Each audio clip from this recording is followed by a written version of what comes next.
Welcome to our deep dive. We're getting into the world of happiness today.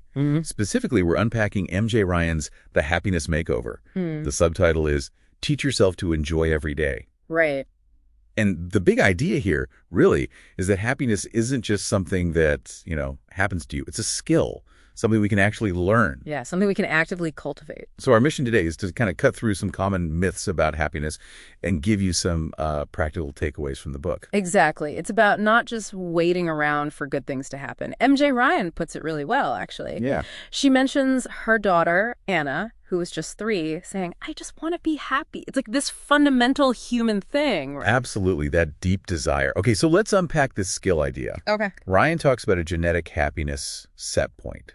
I think she says it accounts for maybe 40–50% of our happiness levels. Yeah, that's the baseline. But, and this is key, she argues that's not a ceiling. Ah, okay. So there's no actual upward limit to feeling good. Pretty much. It's not just about getting back to your usual self. It's about, genuinely increasing those positive feelings. So how do we do that then? How do we train ourselves? Well, a lot of it comes down to our thoughts and actions and the brain's ability to change. Ryan highlights the left prefrontal lobe. Uh-huh. The happy part of the brain? Sort of, yeah. It's linked with peace and happiness. And she says we can actually train it like strengthening a muscle. Wow. She even brings up this study. Doctors who are given a little bit of candy, just a small mood booster, Right. they actually got better at diagnosing things, faster and more accurate. That's fascinating. So it's not just a feeling. It actually affects how our minds work. Exactly. It's a whole outlook you can build. Okay. But if it's something we can build, what stops us? Yeah. This is where I found it got really interesting. Ryan talks about these happiness myths. Mm-hmm. The roadblocks. Yeah. And habits that block joy without us maybe even realizing it. Like she mentions her friend Debra. Oh, with the superstition? Yes. That kina hura poo poo poo thing. Like if you acknowledge you're happy, you'll jinx it. Right, like tempting fate. Or that fear of getting your hopes up, To avoid disappointment. Her husband, Don, apparently wouldn't celebrate a potential job offer until it was totally official. We've all been there, I think. That self-protection mechanism. But does it actually protect us? Or does it just keep us stuck? Well, that's the question, isn't it? Are we sort of motivating ourselves by being unhappy? Like always needing something to fix? But trying to perfect a relationship, maybe. Or always chasing the next thing. Yeah, the book points to that. Always needing more stuff. Which, consumer culture pushes hard. It links back to what the Buddha said about craving being fundamental. Right, craving.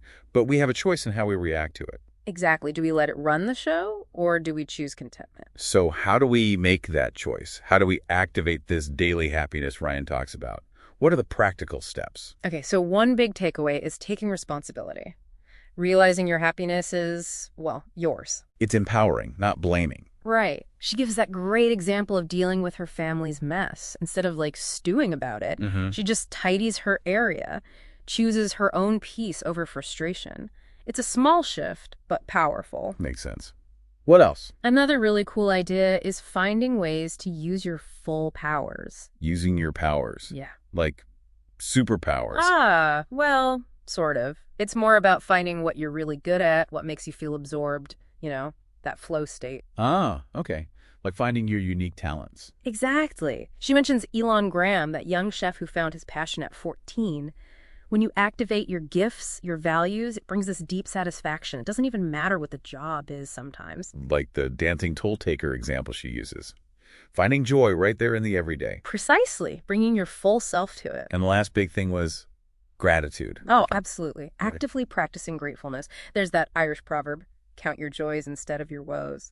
And Ryan shares her family's dinner ritual, just listing things they're thankful for. She says it instantly shifts the mood, connects them. Such a simple thing, just shifting your focus. It really is. So wrapping this up, I keep thinking about Ryan's phrase, the duty of delight. Yeah, that's a strong one. It feels like. Yeah. It's not just okay to be happy. Maybe we actually kind of owe it to ourselves to relish the good stuff we do have. It's a choice to value those gifts, especially when life feels unpredictable. So thinking about all this, what really jumps out to you? For me, maybe it's that happiness isn't this destination. Right. Not a place you arrive at. Yeah. It's more like a practice, a courageous one sometimes. Choosing moment by moment where you put your attention. Actively creating your own weather. inside, no matter what's going on outside. That feels like the core message, doesn't it?